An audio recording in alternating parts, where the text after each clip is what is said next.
Muy bien, buenos días a todos. He titulado el tema de esta mañana, Mateo 5, 21 a 26, de la siguiente manera. Arregla tus problemas con los demás para estar bien con Dios. Vamos a ver si este título hace honor a este texto y al estudio del mismo. Arregla tus problemas con los demás para estar bien con Dios. Este texto da una enseñanza bastante clara y es, como decía, la necesidad de estar bien con el prójimo para poder estar bien con Dios. Esto no es nuevo. ¿Recordáis Juan, que es una carta muy dura, primera de Juan, como nos dice que cómo podemos amar a Dios si no amamos al prójimo, ¿no?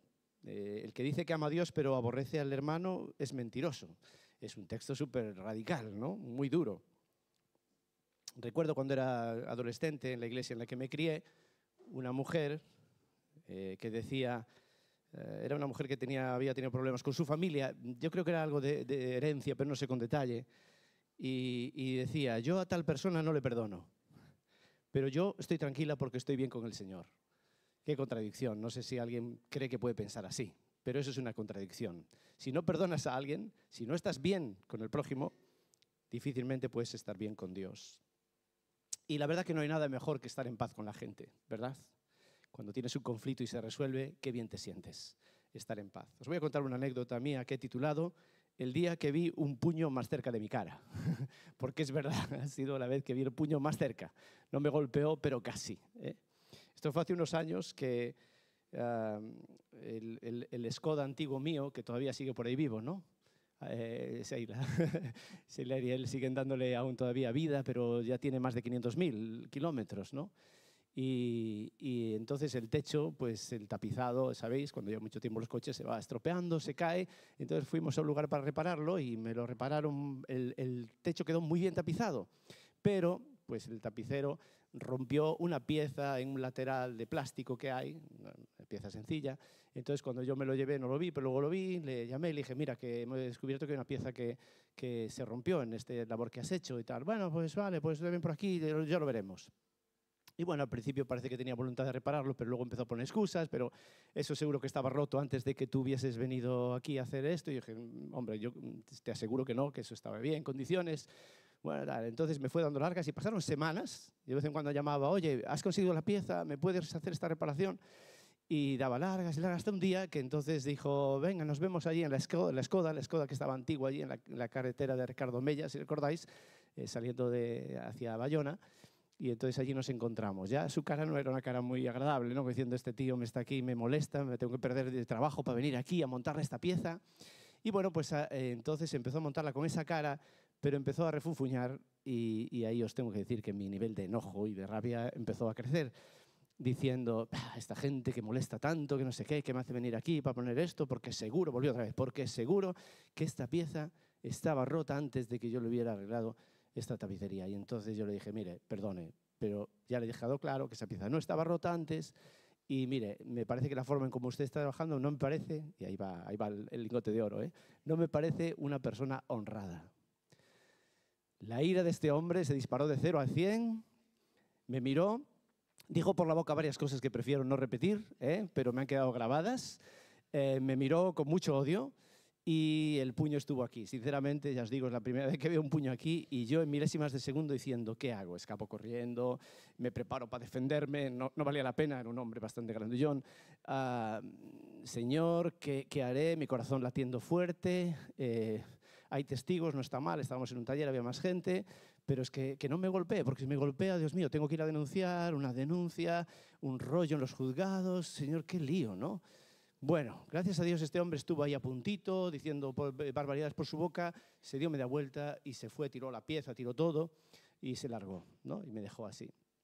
Amablemente los del taller repararon, me dijeron, te la colocamos nosotros, me la colocaron, muchas gracias, y así quedó la cosa. Bueno, yo me fui con mucha rabia, me desahogué con unos, con otros, todos decían, qué mal este hombre y tal, y yo, sí, qué mal este hombre, pero ¿cómo, si me rompió la pieza y cómo se pone así, que lo fácil que es que viniera a reparar y todos contentos? Bueno, pues así nos fuimos, así fuimos por unas semanas y un tiempo, pero en el tiempo empecé a sentir un malestar, ya no tanto por el hecho de que este hombre me hubiese tratado de esa manera y hubiera dicho esas cosas de mí, y hubiera visto casi una agresión física en mi cara, sino por el hecho de que yo le insulté. diciéndome, usted no me parece una persona honrada. Así que yo pensé, quizás este hombre tiene algo contra mí. Quizás este hombre merezca que yo le pida perdón por lo que hice. Así que estuve inquieto unas semanas y decidí ir a visitarle a la tapicería para disculparme. Y así fue, pues un día coincidió por allí, pues no, iba a decir la calle, no lo digo para que no identifiquéis al tapicero. Ahora estamos en paz. Entonces entré allí en la tapicería, ya había pasado como 1 año y pico de este incidente, para que veáis que esto fue un proceso largo. Y entré allí y hola, buenos días, ¿qué quiere? El hombre no me identificaba y yo rápido me identifiqué. Mira, yo soy alguien que hace un tiempo vine con un Skoda aquí, y ya empezó a prestar atención y aquí se rompió una pieza cuando usted hizo un buen trabajo de tapicería, pero esto se rompió y nos hemos visto. Pero bueno, yo para lo único que vengo exactamente es para pedirle disculpas, porque usted se acuerda que estábamos allí en la Skoda y que yo le dije que usted no era una persona honrada y usted se enfadó muchísimo conmigo, pero yo no debía haberle dicho eso. Ni tenía base para poder decírselo, así que venía a disculparme. Bueno, pues el hombre, como podéis imaginar, la reacción de alguien así no puede enfadarse, ¿no? Decía, pero ¿cómo este tío, después de tiempo, qué mal está, ¿no? De la cabeza. Viene a disculparse, pues soy solo que decía. Entonces ya le empezó a cambiar el tema. No, pero eso pasa a menudo, que se rompen las piezas. Es fácil en los Skoda, ya me pasó más de una ocasión. Bueno, ya era muy distendido, jajaja. Y dije, bueno, yo solamente venía a disculparme y pedirle perdón por haberle llamado eso, porque no debía haberlo llamado. No, hombre, no te preocupes, no pasa nada. Bueno, buenas tardes. Y me marché. ¿Cómo me fui yo? ¿Cómo me fui? Bien, en paz, en profunda paz. Él no se disculpó conmigo, allá él, ya es cosa de él. Yo no tengo rencor, yo le he perdonado ya por esas reacciones, pero fue necesario que yo descubrí, él tiene algo contra mí, necesito resolverlo y lo resolví de esa manera y me quedé en paz. A lo mejor no era necesario para él, se había olvidado, pero otras veces la gente no olvida y tiene algo guardado y necesitamos tomar esta iniciativa. Tengo paz porque este hombre ya no puede tener nada contra mí. Pues algo de esto vamos a ver en este pasaje. El contexto de este texto que tenéis ahí en la pantalla, Mateo 5, 21 al 26, lo sabemos, el Sermón del Monte. Llevamos unos domingos con una pequeñita paradita viendo Mateo 5, el Sermón del Monte, donde Jesús habla especialmente a los discípulos. Acaba de decir Jesús, el domingo pasado, Pedro predicando, el Señor a través de él, que Jesús no viene a saltarse la ley, no vino a eso, no vino a abrogar, a anular la ley, pero hay algo que va más allá de la literalidad de la ley, de esa ley literal, hay algo que va más allá, algo más profundo.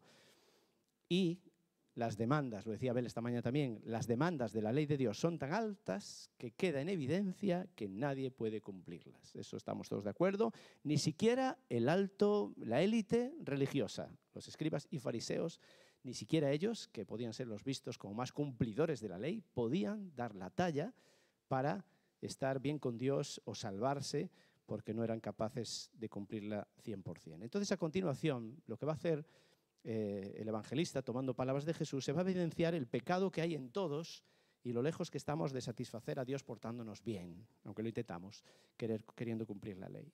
Vamos a hacer la lectura, esta es la versión internacional, vamos a hacer la lectura ahora y después lo desarrollamos. Dice, ustedes han oído que se dijo a sus antepasados, no mates. También se les dijo que todo el que mate quedará sujeto al juicio de un tribunal.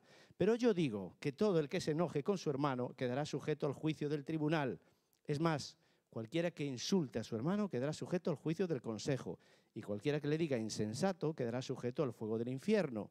Por lo tanto, si estás presentando tu ofrenda en el altar y allí recuerdas que tu hermano tiene algo contra ti, deja tu ofrenda allí delante del altar, ve primero y reconcíliate con tu hermano y luego vuelve y presenta tu ofrenda. Si tu adversario te va a denunciar, llega a un acuerdo con él lo más pronto posible. Hazlo mientras vayan de camino al juzgado, no sea que te entregue al juez, el juez al guardia y te echen en la cárcel. Te aseguro que no saldrás de allí hasta que pagues el último centavo. Bien, he dividido este pasaje bajo el título, como os decía antes, arregla tus problemas con los demás para estar bien con Dios. En primer lugar, versículos 21 y 22, todos somos culpables. En segundo lugar, versículos 23 al 26, reconcíliate primero y pronto. Vamos a ver esas dos palabras, reconcíliate primero y pronto. Y el nexo de unión entre un pasaje y otro, pues lo vemos en una palabra, en dos palabras, que es por lo tanto, ¿vale? Por lo tanto, nos marca la diferenciación en estos dos apartados. Primer apartado entonces, versículos 21 y 22, todos somos culpables. Vamos a poner ahora esos dos versículos en la pantalla, 21 y 22 en la versión de las Américas o de Reina Valera si es posible. Y empieza diciendo, habéis oído que se dijo, es decir, fue dicho a los antepasados. ¿Quiénes son los antepasados? Es fácil deducirlo, ¿vale? Vais a seguir conmigo en el análisis del texto. ¿Qué antepasados se les dijo, no matarás? Es sencillo, ¿verdad? Nos remonta el Sinaí, Dios dando las leyes a Moisés, sexto mandamiento, no matarás. Así que se ha dicho, desde aquel momento se fue recordando de generación en generación y en la etapa actual de Jesús eran los llamados doctores de la ley, que eran los escribas y los fariseos, aquellos que seguían enseñando la ley y diciendo no matarás. Y el que mata tiene un castigo y una consecuencia, entre otros mandamientos. Muy bien, pues dice Jesús, habéis oído eso, que proviene desde allá. Pero ahora Jesús marca, como veis ahí, un contraste entre lo que dice la ley y los que están enseñando eso y lo que Jesús y algo que Jesús viene a decir. Habéis oído que la ley dice esto, pero yo os digo, no contradiciendo la ley, no vino, ya lo hemos visto antes, no vino a abolir la ley, ni a decir que la ley no es importante, no, la ley está bien, hay que cumplirla, la ley de Dios tiene mucho sentido, los 10 mandamientos siguen siendo importantes, vigentes para aplicar en nuestra vida, en nuestra experiencia, pero pone un matiz, y el pero yo os digo, lo que da a entender, y casi todos los estudiosos dicen, es que aquí lo que está ejerciendo Jesús es una autoridad. No, se ha dicho esto, que es de la autoridad de Moisés, pero yo os digo, alguien es mayor que Moisés, y es Jesús mismo. Eso es, pero yo os digo, es un ejercicio de autoridad. Y justamente, un poquito más adelante, Mateo 7, 28 y 29, dice que la gente estaba asombrada porque veía la autoridad con la que Jesús enseñaba, que era distinta a los fariseos o a los escribas. Bueno, pues la ley dice no matarás, no cometerás un asesinato, un homicidio, y los escribas enfatizaban eso, sobre todo el elemento externo de la conducta, ¿no? ¿Os acordáis ahí los fariseos lo importante de ayunar, lo importante de ofrendar y que te vieran ofrendando, lo importante de tener de cara afuera una conducta piadosa, religiosa? Y Jesús va a hablar algo que va más allá de lo externo. Ellos defendían una ley en los aspectos externos, pero Cristo dice algo que va más allá, al interior, al corazón del hombre, donde ya está el pecado al margen de su tamaño también, al margen del tamaño del pecado. Y entonces la ley dice no matarás, ¡guau!, gravísimo, ahí lo entendemos. Y ahora Jesús dice, pero yo os digo, no matarás y si matas eres culpable. Ahora yo os digo que el que se enoja y el que le insulta a su hermano, igualmente es culpable. En primer lugar, el que se enoja. ¿Qué es enojarse? Pues nada, y la palabra, a veces, hermanos, la palabra, el concepto en la Biblia, por eso es bueno ir a un diccionario bíblico, porque a veces la palabra en el contexto bíblico, hebreo o arameo o griego, es diferente a la palabra como lo entendemos ahora en castellano. Por eso hay materiales buenísimos para ir, bueno, vamos a ver un diccionario bíblico que me hable esta palabra en ese contexto de la lengua griega o hebrea y qué significa, ¿vale? Porque podemos aplicar el significado que tenemos nosotros comúnmente y lo hacemos mal. Pero hay otras palabras que es lo mismo, como esta. Así que enojo, en la Biblia en este caso, es igual que enojo si tú vas a un diccionario y ves qué significa, es la misma palabra. Y significa eso, llegar a exasperarse, a airarse, llenarse de ira. Entonces el que se llena de ira, este es el primer ejemplo que pone, también es culpable. Recordar que la Escritura pone, decir, todos a veces nos enfadamos, ¿no? Entonces quiere decir que no se puede uno enfadar, sabemos que no, uno puede enojarse. Y la Biblia, sabéis que hay un texto que repetimos muchas veces que dice, airaos, pero no pequéis. Es decir, hay una posibilidad de enfadarse, no de tener ira en algún momento, porque hay muchas causas que generan ira, pero no pecar implica que yo alimente pensamientos de ira dentro de mí, que yo alimente ese sentimiento, que yo piense en términos de venganza y menos aún que la ejecute. Este es el problema, este es el pecado. Pero que en un momento haya situaciones que genere ira, el mismo Jesús la sintió, ¿verdad? El mismo Jesús se iró y se enfadó y se enojó. Hay cosas en las cuales es normal que surja un enojo. Entonces aquí estamos hablando de un enojo que va más allá, el que enoja y anida en su corazón un mal hacia otra persona, malos deseos y malos pensamientos y deseos de venganza. Entonces el que se enoja en primer lugar. Siguiente, el que insulta. Aquí no sé en esta versión qué palabra aparecerá. Cualquiera que diga raca, raca no soléis decirlo, ¿no? Es una palabra poco común, raca, pero bueno, vamos allí a esa palabra y mirad, ahora ya los sinónimos os van a sonar. Necio, esta tampoco decimos mucho, algunos sí. Imbécil, la decimos más, ¿no? Estúpido, ¿qué tal? Cabeza vacía significa lateralmente, cabeza vacía, cabeza hueca, ¿no? Todos son insultos que implican menosprecio hacia la persona, ¿no? Tú no vales, tú no tienes, tú no piensas, ¿no? Entonces, el que insulta a su hermano, ¿qué es hermano? Podríamos pensar que un hermano, pues es mi hermano en la sangre, ¿no? Hijo de mi padre y mi madre. Podrías pensar que tu hermano sea alguien que, como aquí, somos hermanos en la fe. O podríamos pensar que un hermano, y eso los que venís de otro país lo notáis, ¿no? Cuando estás en otro país fuera y te ves con hermano, ¿no? Te saludas como hermano porque somos los dos de Brasil o así. Hay como, se llaman hermano porque tienen una misma nacionalidad. Pues aquí la palabra incluye eso, pero no es solo eso. Realmente aquí la palabra hermano es un vecino, un amigo o cualquier persona que no implica vínculos religiosos, ni nacionalidad, ni sangre. Así que fijaros, no estamos hablando del insulto a un hermano en la fe, puede incluirlo. No hablamos de un insulto a un hermano tuyo en la carne. Hablamos en general de un insulto y una falta de respeto a un hermano en términos de, puede ser eso, alguien con quien convives, un vecino, un amigo, cualquier persona. Así que el que se enoja, el que insulta a un vecino, amigo, a cualquier persona, también tiene el mismo veredicto de culpabilidad. Es igualmente responsable el que mata o el que se enoja e insulta, en términos de que igualmente es pecado y merece un juicio de parte de Dios. Siempre diferenciamos que las consecuencias son distintas. Claro, no es lo mismo matar que insultar a alguien, es obvio. Claro, las consecuencias son las distintas, pero a ojos de Dios, cuidado que dulcifiquemos. Yo pues sí, le insulté, le llamé esto, bueno, pero no pasa nada. No pasa nada. Acabas de escuchar lo que acaba de decir Jesús. El problema es el mismo, nace de un corazón que puede llevar a alguien a matar, a algunos solo a querer matar y a algunos pues a insultar, despreciar, menospreciar, que eso también a veces mata a la otra persona de alguna manera, ¿verdad? Así que culpable, responsable. Primero dice ante la corte, en esa versión dice ante la corte, en otros dice culpable de juicio.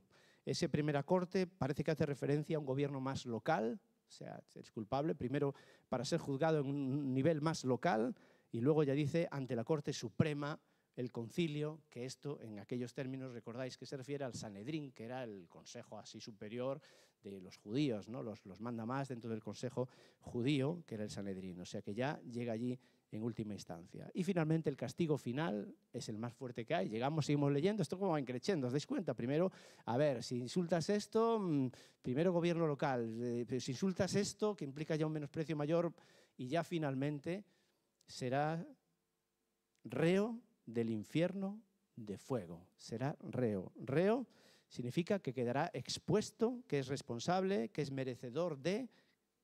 Es un convicto, como se suele llamar actualmente. El reo es la persona que, por haber sido declarado culpable, merece un castigo. Y es reo del infierno del fuego. Y eso nos suena mucho, ¿no? El infierno de fuego, que para ellos, los discípulos en aquel momento, literalmente era Gehenna, era el valle de Hinnom, pues aquel lugar, quedaba representado en aquel lugar allí en Israel donde se estaban quemando y el fuego estaba ardiendo constantemente. Un lugar donde tristemente se habían quemado niños hace mucho tiempo atrás por pueblos paganos.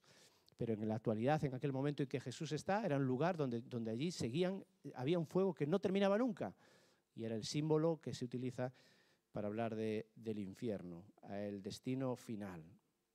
Recordamos esta mañana que este sería el destino de todos nosotros, si no hubiésemos recibido el perdón de Jesús. Por eso es tan importante lo que hemos dedicado antes que esto. Adorar a Dios, tomar el pan y el vino y darle gracias. Porque nuestro destino final era este, el infierno de fuego. Y si hemos sido liberados de ese destino, ha sido gracias por lo que Jesús hizo por nosotros. Bueno, ¿cuál es la enseñanza de esta primera parte, de las dos que hemos dicho? Pues que todos somos culpables. Esta parte responde a la típica expresión de los que se sienten buenos o mejores que los demás, como merecedores del cielo, del perdón de Dios. Es típica aquella frase que seguro que habéis oído más de una ocasión que dice, yo no maté a nadie, ¿no? Seguro que os ha ocurrido en algún momento, cuando hemos hablado, no, pero tú estamos lejos de Dios porque hemos pecado, ya, pero yo no maté a nadie, ¿no? Creo que es muy común decir eso, ¿no? Mirad qué bien se aplica lo que hemos visto ahora, ¿vale? Tú no mataste, sí, no matarás, pero fíjate lo que dijo Jesús. Entonces preguntamos, ¿te has enojado con alguien? ¿Has contestado mal? ¿Has llegado a insultar o faltar al respeto? Yo creo que no es difícil llegar a este punto, ¿no? Que en algún momento alguna de estas palabras bonitas que hemos mencionado han salido de tu boca. Porque vivimos en un mundo donde esto es muy común, es fácil que digamos estas cosas. Y porque convivimos con una naturaleza, la de Adán, la naturaleza caída, que hace que por muy creyentes que seamos, fieles que queramos ser a Dios, a veces esta naturaleza nos lleva a decir cosas, a pensar y sentir cosas que sabemos que no son correctas. Entonces, todos somos culpables y merecemos la condenación. Matar e insultar. No hay pecados y pecaditos. ¿Lo entendemos? ¿Entendemos esto? Recordar Santiago en su capítulo 2, versículo 10, que el que ofende en un punto de la ley se hace culpable de todos. Da igual cuál sea el punto. Así que el pecado es pecado. Nadie es mejor que nadie, ni merecedor de nada bueno. Y esta era la lección importante que los escribas y fariseos, otra vez la élite religiosa, tenía que aprender, pero también para nosotros en esta mañana. Y ahora el nexo de unión con la segunda parte es por tanto. Vamos ahora a los versículos 23 al 26. Y el por tanto significa entonces, de acuerdo con lo anterior, o así que, lo cual establece una conexión entre lo que viene diciendo y lo que va a venir a continuación, ¿verdad? Es decir, ¿cuál es la conexión o lo que a mí me parece? Ya que todos somos pecadores y con gran facilidad podemos ofender a alguien, es necesario, y volvemos al tema eslogan, para estar bien con Dios, primero, arreglar las cosas con nuestro prójimo. Es decir, porque somos pecadores y podemos ofender con facilidad. Un insulto, un mal pensamiento, un mal sentimiento es fácil que surja en nosotros. Por lo tanto, para estar bien con Dios debemos arreglar las cosas. Versículos 23 al 26. Reconcíliate primero y pronto. Y el texto nos dice que si estás presentando tu ofrenda en el altar, presentar, traer, llevar la ofrenda. La ofrenda significa un donativo, un don, un regalo, un sacrificio. En aquel contexto, volvemos allí, luego lo traemos a nuestro contexto. En aquel contexto, la ofrenda, había 5 ofrendas típicas, características. Había más, pero había 5 principales. Una era la ofrenda que se llamaba el holocausto, otra era la ofrenda del cereal, otra era la ofrenda de paz, otra era la ofrenda por el pecado y otra era la ofrenda por la culpa. Así que si tú vienes con alguna de estas ofrendas al altar, el altar está en el templo, en Jerusalén, y la gente acudía allí, no es como aquí, tú y yo podemos dirigir a Dios nuestra ofrenda desde casa, aquí reunidos, en cualquier lugar, en aquel momento para ofrendar a Dios había que ir al templo, ir allí, había el altar de sacrificio, y entonces allí se podían ofrecer los diferentes ofrendas según lo que tocase, la época o la causa por la que estabas ofrendando. Entonces, si tú vas allí, le decía a estos pueblo judío, si vosotros vais allí al altar para llevar la ofrenda, muy bien, obedeciendo, haciendo bien, para poder estar bien, estar en paz con Dios, perfecto. Y te acuerdas, implica un acto consciente y deliberado. Si te acuerdas es que has pensado y has dicho, esta persona, te acuerdas, has hecho memoria, has recordado, has pensado en ello, que tu hermano, ya expliqué lo que era, ¿vale? No vuelvo a repetirme, tener esto en mente, tu hermano, cualquier persona que tiene algo contra ti, algo, obviamente no va a ser bueno, que tiene algo negativo contra ti. Fijaros que no tú contra él. Si tú vas a ofrendar y recuerdas que alguien tiene algo contra ti, lo de tú contra él vendrá un poquito más adelante. Mateo capítulo 18 es donde hay ese texto que hemos estudiado algunas veces, que cuando tú tienes algo contra otra persona, dice aquí el texto, que debes ir a la persona, hablar con ella, si no te hace caso, ir con testigos y un proceso. ¿Os acordáis? Eso es cuando tú tienes contra esa persona, pero aquí en el texto dice, si tú detectas, sospechas, sabes que alguien tiene algo contra ti. Es decir, se ha sentido ofendido por algo que tú has podido hacer. En ambas condiciones, sea que tú tengas algo contra alguien o alguien tenga algo contra ti, seas el ofendido o seas el ofensor, Jesús nos llama a tomar la iniciativa de acercarnos al otro para arreglar las cosas. Vuelvo a repetir esto. Seas el ofendido o seas el ofensor, Jesús, no el mundo en el que vivimos, Jesús nos enseña que debemos tomar la iniciativa de acercarnos al otro para arreglar las cosas. ¿Cuál es el proceso que plantea en este texto que hay que hacer? Bueno, primero, entonces tú vienes para dar tu ofrenda, te acuerdas, que Jordán yo creo que está molesto porque, claro, el otro día le dije esto, quizás me pasé, está un poco molesto, entonces para. ¿Qué vas a hacer? deja tus cereales, deja tu corderito que vas a matar, deja lo que lo que llevas para ofrendar a Dios, para un momento, y antes de hacer tu acto, tu liturgia, tu culto al Señor, hay que parar. Y ahora sí aplicamos que hay que parar todo lo que hago para el Señor, todo el servicio al Señor, a la iglesia, a los demás, como ofrenda para Dios, porque lo que hacemos de vivir para Dios, de servirle, ¿qué es sino una ofrenda para el Señor? Pues para un momento. Eso debe esperar. No podemos estar bien con Dios si no lo estamos con nuestros hermanos. Y hay textos muy fuertes en la Escritura. Los profetas anuncian constantemente que Dios aborrece los sacrificios, las buenas obras que hacemos si no estamos siendo coherentes, si no vivimos una vida como Él quiere que vivamos. Mirad, por ejemplo, Isaías capítulo 1, versículos 11 en adelante. Encontramos que Dios aborrece, dice, Dios aborrece las ofrendas y sacrificios. No me traigáis más vana ofrenda, versículo 13. Versículo 14, vuestras fiestas solemnes, estoy cansado de soportarlas. Rechaza los rituales y actos religiosos externos cuando no van acompañados con una vida coherente, sobre todo de respeto y de amor por los demás. Manos llenas de sangre, dice versículo 15. Y nos da la solución ese texto. Lavaos y limpiaos y dejad de hacer lo malo. Versículo 16. Venid y estemos a cuenta. O sea, vamos a arreglar las cosas. Y entonces luego está bien. Las fiestas, los rituales no están mal, ¿eh? Lo que pasa es que, por favor, dejemos de hacer esto externo. Yo alabo a Dios, yo canto al Señor, yo hablo de Dios, yo tengo mi relación con Él. Y realmente en mí hay algo que no está bien, que debo resolver primero. Así que primero apartamos esto, dejamos la ofrenda, piensa. Y en segundo lugar, reconciliarse. Dice, reconciliarse primero. Reconcíliate primero. Reconciliarse es otra palabra que no es diferente en el lenguaje bíblico del lenguaje popular. Es hacer las paces, es ponerse de acuerdo. Es lo que hay que hacer, así de sencillo. ¿Qué implica? Sencillo entre comillas. Implica tener voluntad para hacerlo, tener la actitud adecuada para poder llegar a un acuerdo. Me voy a acercar para llegar a un acuerdo con esta persona. Hace falta humildad, hay que estar dispuestos a ceder, hay que estar dispuestos a reconocer el daño que hemos podido ocasionar, ya fuese a propósito o no. El texto no está hablando cuando es un daño, si es deliberado o no es deliberado. Si has detectado que una persona se ha sentido dañada por algo que tú has hecho, ya es razón suficiente para que con humildad, con disposición a ceder y a buscar un acuerdo. Se trata de evitar las excusas típicas o justificaciones. Es que esa persona es muy sensible, todo le afecta mucho. No, pero es que no fue intencionado, no lo hice a propósito. Es que yo soy así, mi carácter es así, se tiene que aguantar. Es que me malinterpretó, yo no quería decir eso. Bueno, no fue para tanto. Es que ella también a mí me hizo esto. ¿Os suena? ¿Cuántas excusas nos montamos a veces para no dar el paso y obedecer lo que la palabra nos dice que hemos de hacer? Así que buscamos hacer las paces, buscamos ponernos de acuerdo primero. Primero tiene que ver con prioridad, darle la prioridad en orden. El primer orden, antes de nada, o primero que todo, como queréis decirlo, resuelve este tema. Y luego sigue adelante. Bien, sigue adelante. Muy bien, la ofrenda está muy bien, pero sigue adelante. Para y arregla las cosas. Y entonces, primer paso entonces, para. Segundo, arregla las cosas. Tercero, presenta tu ofrenda. Entonces sí, entonces ya vuelve y ya puedes tener tu relación con Dios fluida. Dios va a escuchar tu oración, Dios va a escuchar lo que Dios se va a relacionar contigo en paz.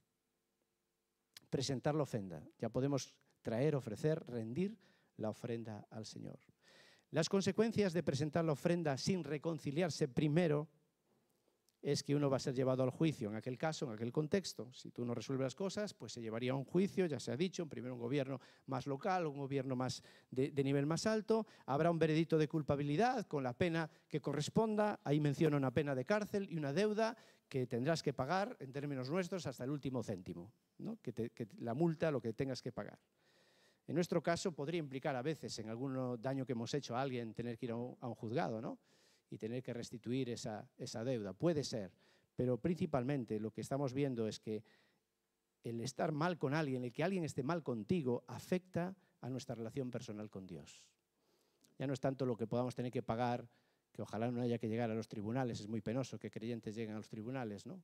Pero ya no es tanto que haya que llegar a ese punto, es el hecho de que está afectando directamente a lo que nosotros decimos que es más importante, que es nuestra relación personal con Dios. Así que insiste, versículo 25, ya vamos terminando, reconcíliate, ponte de acuerdo, haz las paces pronto. Vuelve a decir, pronto es pronto, aprisa, en breve, sin demora, enseguida. En este caso, con mayor urgencia que otra es, no dejes para mañana lo que puedes hacer hoy. Ya, para, resuelve, primero, pronto y adelante. Y aquí ahora añade con tu adversario, porque el que es tu hermano se vuelve tu adversario cuando tiene algo contra ti y empezamos a desarrollar un pleito, empieza a haber una lucha, es la parte contraria, es el enemigo, es un conflicto ya evidente, claro que hay que resolver.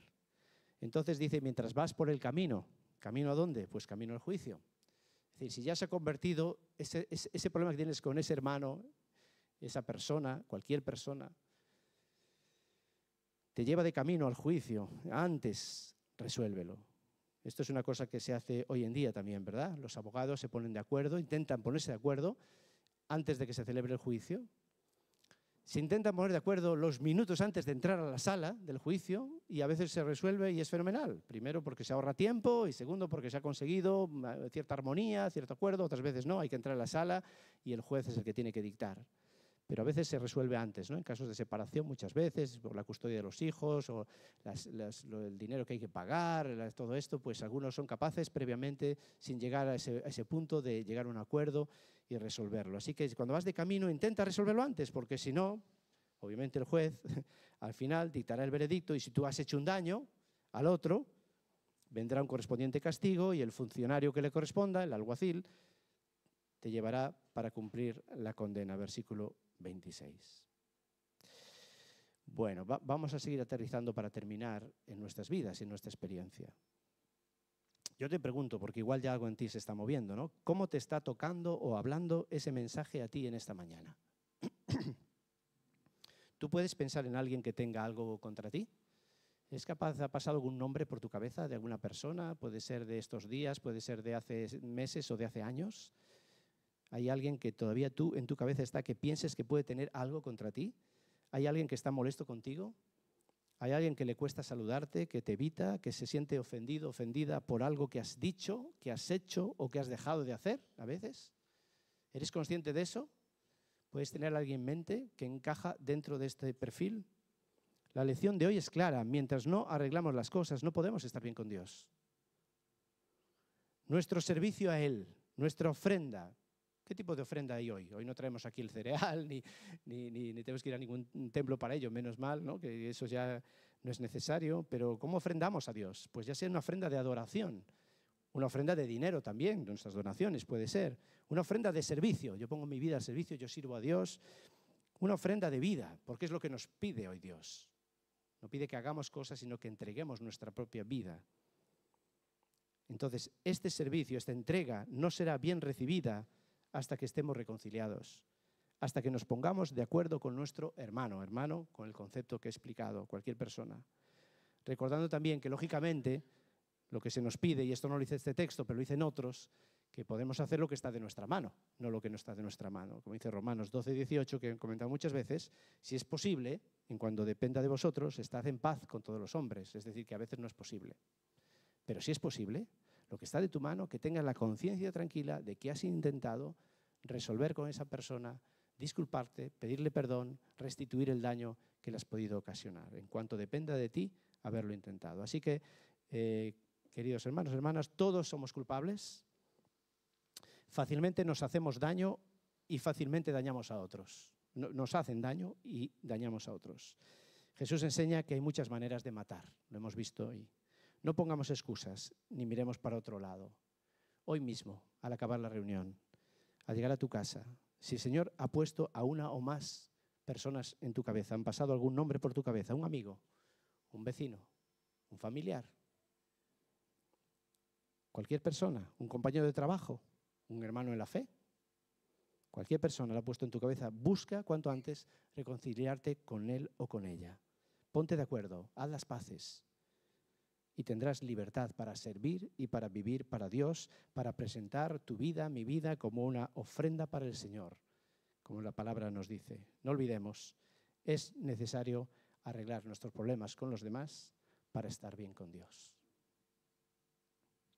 Y Señor, cierro dirigiéndome a ti, nos dirigimos en conjunto hacia ti para pedirte la ayuda, la valentía, porque hace falta esto también, ¿no? La valentía, la humildad y la sabiduría para resolver nuestros problemas. Pedimos, Señor, pido por cualquier persona que tenga el reto en esta mañana de que sabe que hay algo que resolver en su vida con alguien, para que no deje pasar esta oportunidad y en estos días, con tu ayuda, pueda tomar los pasos necesarios. Señor, queremos honrarte y queremos vivir para ti, queremos que nuestra ofrenda para ti sea agradable y no la rechaces, que podamos estar bien y en paz contigo. Te pido por todos mis hermanos, hermanas, personas que nos visitan esta mañana, te pido por mi propia vida, para que nos ayudes a tomar estos pasos y a ser obedientes a tu palabra y a lo que Jesús enseñó. En el nombre de Jesús.